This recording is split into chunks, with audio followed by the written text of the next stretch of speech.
Alright guys, TacticalRab back again today. Hope you're all doing well and enjoying your day so far. Atlanta FaZe got absolutely embarrassed by the Seattle Surge last night. A quick 3-0 series, and SlasheR is averaging in the 0.7s in hard points so far this stage. What is going wrong for him and the Atlanta FaZe themselves? 3-2 in qualifiers again, but even their victories not particularly impressive. And compared to their top competition, arguably looking like one of the weakest versions of FaZe we have seen in quite some time. If they fail to perform at the major, what does that mean for this team's future, and especially SlasheR individually? Very much enjoyed your thoughts in the comments below. Hit the like button if you enjoy. Subscribe if you're new as always. I would greatly appreciate it. First of all, thanks to PrizePicks for supporting today's video. If you guys want to get involved in daily fantasy and you haven't yet done across all sorts of sports and esports, feel free to. Today though, we've got to focus on the COD stuff because some very interesting series indeed, especially where FaZe might end up here because they could get a very bad seed for the major. We'll see in a few minutes time. Surge played Guerrillas today. I'll take accuracy with the less than. Not sure he can keep up his stellar performances so far, but in fairness, he is playing LAG, so maybe it's possible. And then Thieves are a big series against Rokkr, especially Vegas will be keeping an eye on this one, wanting Rokkr to lose. I'll take Drazah with the more than, and if you want to get involved, feel free to hit the link in the description below. They'll match PrizePicks, any deposit up to the value of $100, and make sure you're playing responsibly. I know you guys are good with that type of stuff. First of all, I wanted to double down on some of the snaking drama from yesterday. So Arcitys actually says tippable, but at Clayster. Now, this particular Rokkr on Hydro is, I believe, G8. Now, the pros decide not to use it, and apparently it's kind of unfair to use. Now, actually, accuracy, or RC, sorry, brings this up from the day before, or like even, this is last week, wasn't it, when, well, this series went down. And for some reason, RC is at in Clayster, even though Don was the guy that did it, right? So Clay's like, at Don, not me. I've told him a million times not to use it. So that was one side of the story. But of course, also yesterday, there was the snaking thing where Brack was doing the snaking for like 30 seconds. Clay eventually gets the kill. And even as Clay says in the post-game interview, I thought it was pretty interesting to hear him say that, basically roasting Brack and saying, look, if Brack was actually good at snaking, he would have killed me there for sure if he was a Cellium or another player like that. Now, we obviously want it to be gone. Whether Infinity Ward will do it, we don't know. But, I mean, Clay's making the point across where, like, this has got to go. And it's just outrageous what we're seeing right now in COD. What are we playing here? What are we doing? Like, look at this. I'm surprised the devs haven't noticed this yet. I mean, no offense to Brack, but any, like, good snaker, I'm dead there 100% of the time. If that cell drops anybody, I'm dead 100% of the time there. So, realistically, this needs to be fixed. It needs to be out of the game. That is the biggest cheese ever. I can't believe like that. I just played a round 11 1v1 like that. It's the craziest 1v1, like the weirdest, cheesiest 1v1 I've ever played. Yeah.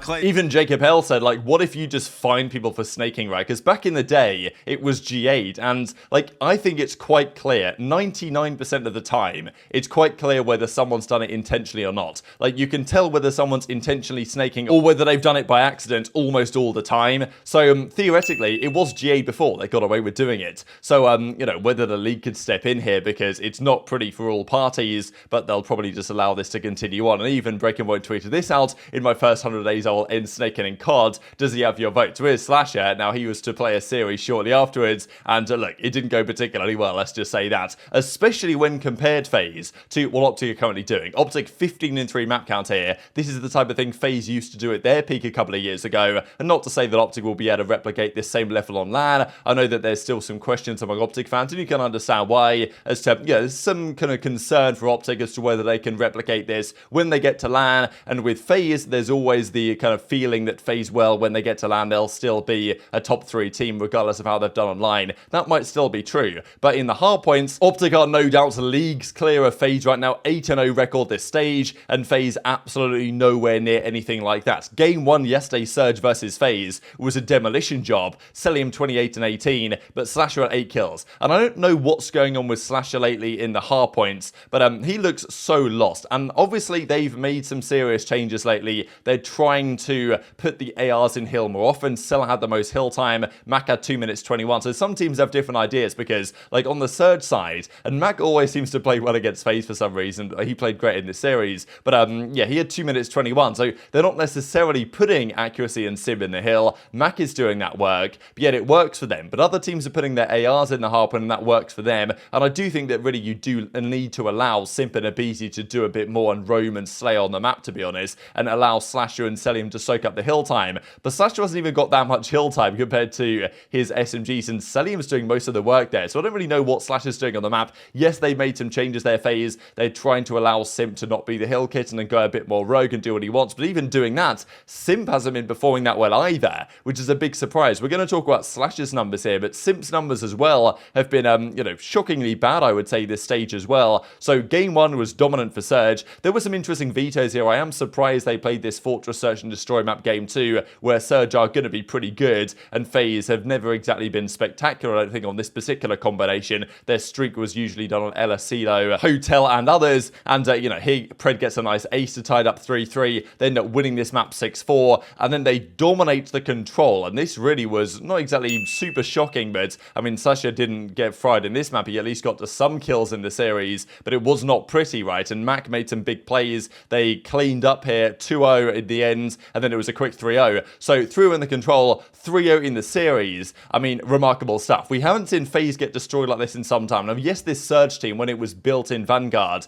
it was built to beat the FaZe team. They did it that year, they're doing it again this year, and they're hitting some good levels Surge. Now, you never really know with Surge how they'll perform when they get to LAN, but, they've been all over the place so far this season. 2nd, last, 8th, and all this stuff, or 6th, or whatever they were last time around. I believe they went through the same cycle last year, and then they won Major 3, so there is some feeling around Surge that maybe they could do that again. So, Pred was playing incredibly well. Accuracy had 36 kills, but look, SlasheR, 33 and 46, like, not much damage, but in fairness, had similar damage, even more damage than Simp in this series, because Simp had 37 with a .73, so SlasheR's been getting cooked, but Simp this series was not having a good time. And, Sib, Pred, all these guys just had a great series. That's sometimes what Surge do to FaZe. We haven't seen FaZe lose in quite such a dominant fashion for quite some time, and it doesn't bode well for them going into the major tournament, where they're going to have to regain it very quickly indeed. Even as Accuracy says, GG's 1-3-0, that's the type of win they needed to get their confidence up going into the major. I thought they were going to make a better run than they did at Major 3. Maybe this is the time where they really deliver it. And even Phoenix gives a lot of credit here to Equip, because I know Equip was getting roasted so hard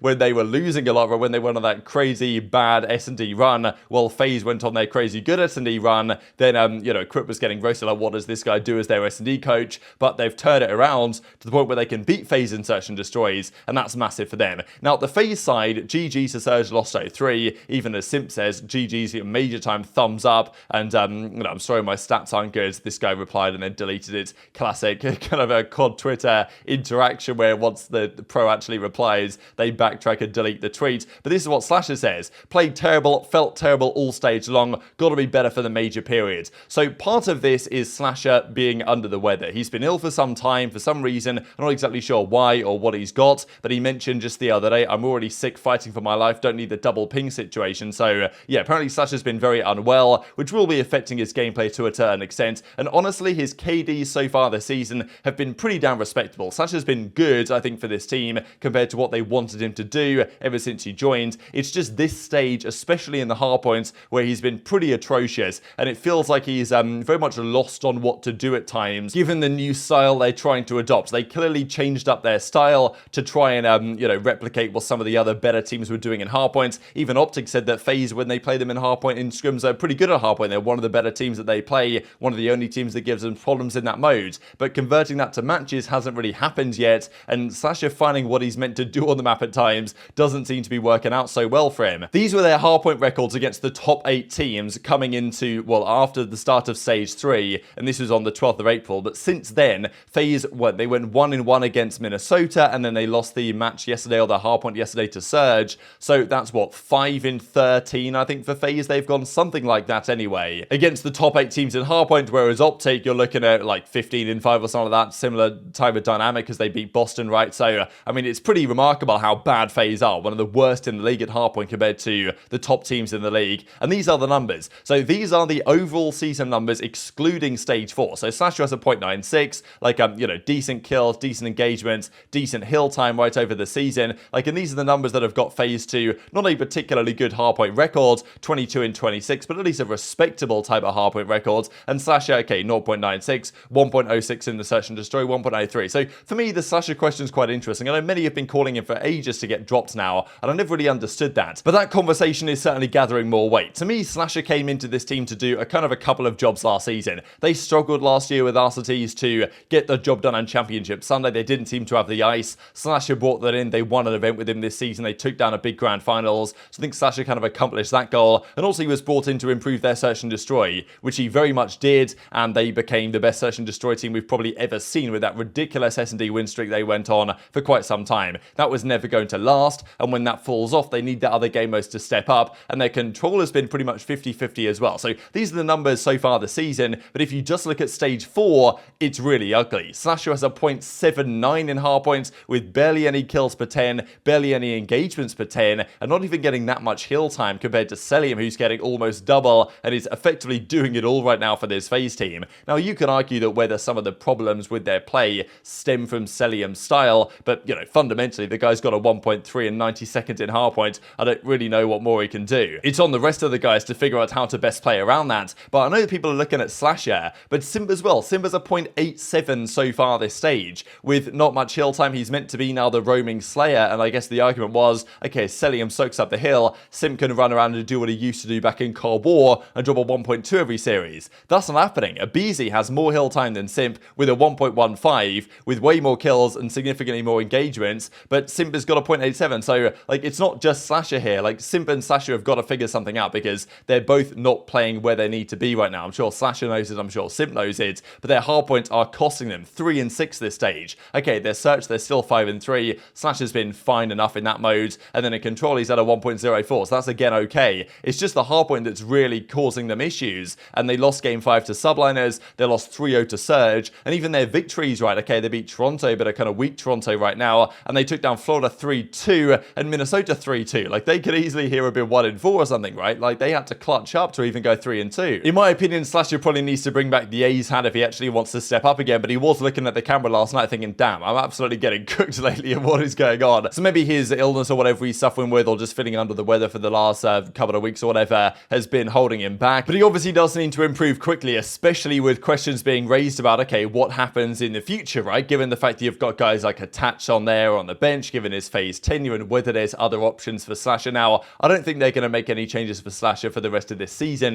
but if it doesn't go well from now to the end of the year, like next season, their team won't be the same. There's no doubt. FaZe want to win, and yes, they did win, but if they fail to win anything for the rest of the year, they will be making changes, and you'd imagine SlasheR will be one of the departees if that was to be the case, and maybe it is time to let X fight, buddy, because he's got to turn it around quick. As I say, there's a kind of more nuance to this, I think, than people are really getting at. SlasheR in his career has been a high-slaying, high-impact AR player. Maybe he's not going to be that anymore towards the kind of tailor end of his career. He's, you know, one of the oldest players in the entire league, just behind Clayster, right? So maybe he's not going to be a hyper slayer anymore, and especially with Cellium there, doesn't need to be, but he's got to find his role and figure out what he's doing in hardpoint quickly, because that is the key game mode holding them back right now compared to their competition. Now, Arcitys tweets this out. He tweets, yo, backwards, right? Oi, whatever, right? So he's obviously, and this is right after they lost that series, poking clear fun at the FaZe guys for losing without him, right? They dropped him, now they are not looking so good anymore, and okay, maybe part of it is other teams improving around them, and just that trio just can't seem to click as they did before, and maybe SlasheR and Simp just hate this game, because aBeZy hated last year's game and wasn't that good at it. Like, this year, it seems it might be the same thing for SlasheR and Simp, because they're not performing that well. aBeZy's having the time of his life right now. This guy's frying almost every series he plays, but it's not working out, and look, in fairness, Arcitys, he won a lot with them in Cold War, but last year they made 4 finals, lost all of them. That was the type of thing, and their search and destroy play they were trying to resolve. I think SlasheR was successful in doing that, and they are top of the standings, won at events, top 3 at every event they've played. I think it's too early to say that SlasheR's got to go, but this event will be a key litmus test here to see how things will develop going forwards. Because yes, it's another 3-2 for FaZe, but 11 in 11 map count is not particularly impressive, and if Rokkr were to beat Thieves and Boston were to beat Subliners, like, there is a world, I believe, in which FaZe could be the 8th seed. I'm not exactly sure about that and whether it could work out in that way, but there's a chance here, depending on what the other teams, if like a load of these teams end up 3-2, like maybe FaZe could even be one of the worst seeds here and go into the major playing either Legion, going into the major playing OpTic, and you would expect the team to be slightly different when they get to LAN, but still, that translation from practice to matches hasn't really worked, and the pressure is very much on SlasheR and co to deliver at the major, because if they don't get top 3, if they don't make Sunday, then serious questions are going to be asked. These are the 3 games then of today: Surge versus Guerrillas, Rokkr versus Thieves. Subliners beat some pretty good games, all things considered. Definitely interested to see Rokkr versus Thieves, to see if Thieves get the job done, and if Rokkr were to go 2 in 3. That would put Vegas in a very nice spot, to be honest, going into champs. And then sublaner's Breach as well. Very interesting. Good little battle here. I think I might favour Breach, actually, to get the job done here. I think Krem looked pretty good yesterday. And sublaners have not convinced me, to be honest, as of late. But very much enjoyed your thoughts in the comments below. Hit the like button if you enjoyed. Subscribe if you're new. Take care. And I'll see you next time.